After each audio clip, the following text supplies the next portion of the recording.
رسولوں کے بھی رسول، آپ ساری کائنات کے رسول بن کر آئے۔ میرے بزرگوں اور دوستوں، اللہ کا لاکھ لاکھ شکر کرو کہ اللہ نے اس نبی کی امت میں ہمیں پیدا کیا۔ بولو، اگر اللہ تعالیٰ ہمیں کوئی جانور بنا دیتا تو ہم کچھ کر سکتے تھے؟ اور جن کو اللہ نے جانور بنا دیا انہوں نے کیا کر لیا؟ وہ بے نیاز، یفعل اللہ ما یشاء، جو چاہتا ہے کرتا ہے، کوئی اس کو پوچھنے والا، کوئی روکنے ٹوکنے والا، کیونکہ وہ حقیقی مالک جو چاہے۔ تو اس نے کتنا کرم کیا، ہمیں انسان بنایا۔ اور انسانوں میں جو کافر ہیں تو وہ شکل و صورت کے اعتبار سے انسان، مگر انہی کے بارے میں اللہ فرماتا ہے اولئک ھم شر البریہ، کہ یہ اللہ کی ساری مخلوق میں سے بدتر ہے۔ اولئک کالانعام بل ھم اضل، یہ تو حیوانوں جیسے ہیں بلکہ ان سے بھی بدتر۔ تو اگر کافر ہوتے، مشرک ہوتے، ہندو سکھ ہوتے تو شکل و صورت کے اعتبار سے تو انسان ہوتے، مگر حیوان سے بدتر ہوتے اور اللہ کی مخلوق میں سے سب سے بدتر ہوتے۔ تو یہ اس کا دوسرا کرم کہ انسان بنایا اور پھر مسلمان۔ اور مسلمانوں میں بھی تو کئی قسم کے ہیں، کوئی حضور کی شان میں بے ادبیہ گستاخیاں کرتا ہے، کوئی صحابہ کرام کی شان میں بے ادبیہ گستاخیاں کرتی، کوئی اہل بیت اطہار کی شان میں بھی ادبیاں گستاخیاں کرتی، کوئی ائمہ کرام اولیاء کرام کو برا بھلا کہتی، اور ہم اہل سنت کسی کو برا کہتے۔ ہم سارے نبیوں کی تعریف کرتے ہیں، سارے صحابہ کی تعریف کرتے ہیں، سارے اہل بیت کی تعریف کرتے ہیں، سارے اماموں کو مانتے ہیں، سارے ولیوں کو مانتے ہیں، تو ہم تو کسی کی توہین کرتے ہی نہیں۔ تو یہ اللہ کا کتنا کرم ہے کہ اس نے انسان بنایا، مسلمان بنایا اور اہل سنت حضور کا غلام بنایا۔ تو ہمیں غلام بن کے رہنا چاہیے، یہ غلامی بادشاہی سے بھی بہتر۔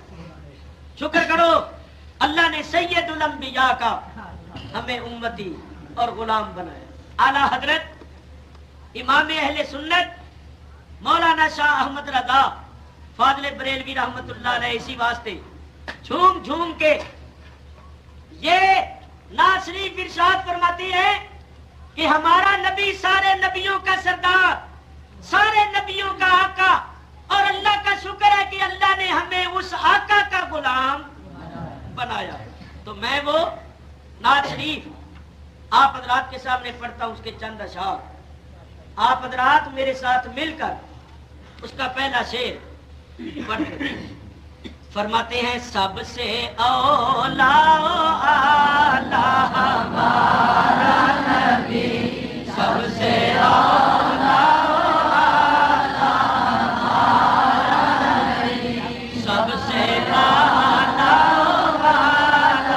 ہمارا نبی صلی اللہ علیہ وسلم، سب سے اعلی اعلی ہمارا نبی۔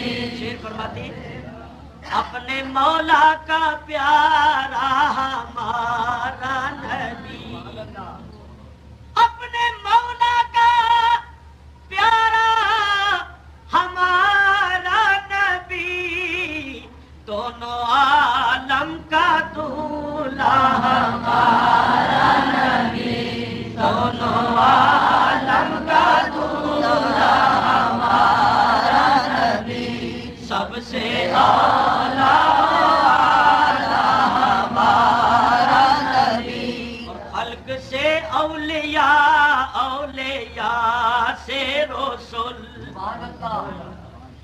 عام خلق سے اولیاء افضل اور اولیاء سے انبیاء و مرسلین افضل۔